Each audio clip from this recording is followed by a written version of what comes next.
హైదరాబాద్ పాత బస్తీలోని is Sadan police station పరిధిలో rowdy sheeter కత్తితో హల్చల్ చేశాడు.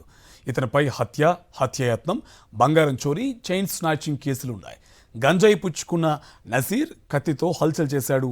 కనపడ్డ వారిపై కత్తితో దాడికి యత్నించాడు. పలు వాహనాలను ధ్వంసం చేయడానికి ప్రయత్నించాడు.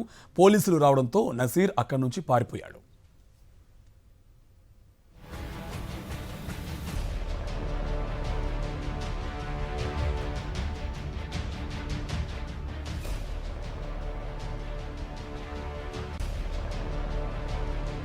దీనికి సంబంధించి పూర్తి డీటెయిల్స్ మా కరెస్పాండెంట్ అమర్ మనకి అందిస్తారు. అమర్, డీటెయిల్స్ ఏంటి?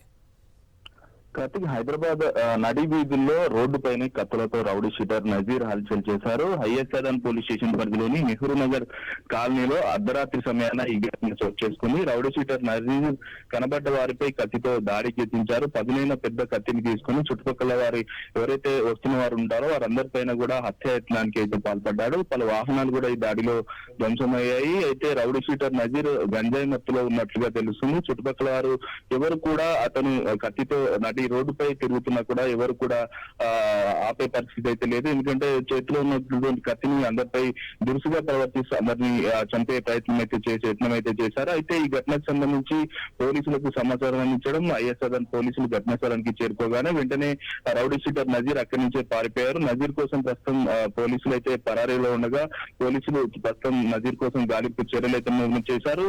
ప్రస్తుతం ఈ ఘటనకు సంబంధించి వీసీ సజ్జనార్ సిపి కూడా స్పందించడం జరిగింది. రౌడీ షీటర్ల పైన చర్యలు తీసుకోవాలంటూ కూడా ఇప్పటికే ఉన్నటువంటి పాత బస్తీ పరిధిలో సమస్యాత్మక ప్రాంతాలు ఏవైతే ఉంటాయి ఇలాంటి ఘటనలు పునరావృతం కావద్దని కూడా వీసీ సజ్జనార్ హెచ్చరించిన పరిస్థితులు అయితే ఉన్నాయి. ప్రస్తుతం నజీర్ కోసం పోలీసులు గాలింపు చర్య అయితే ముమ్మరం చేశారు. Thank you Amar.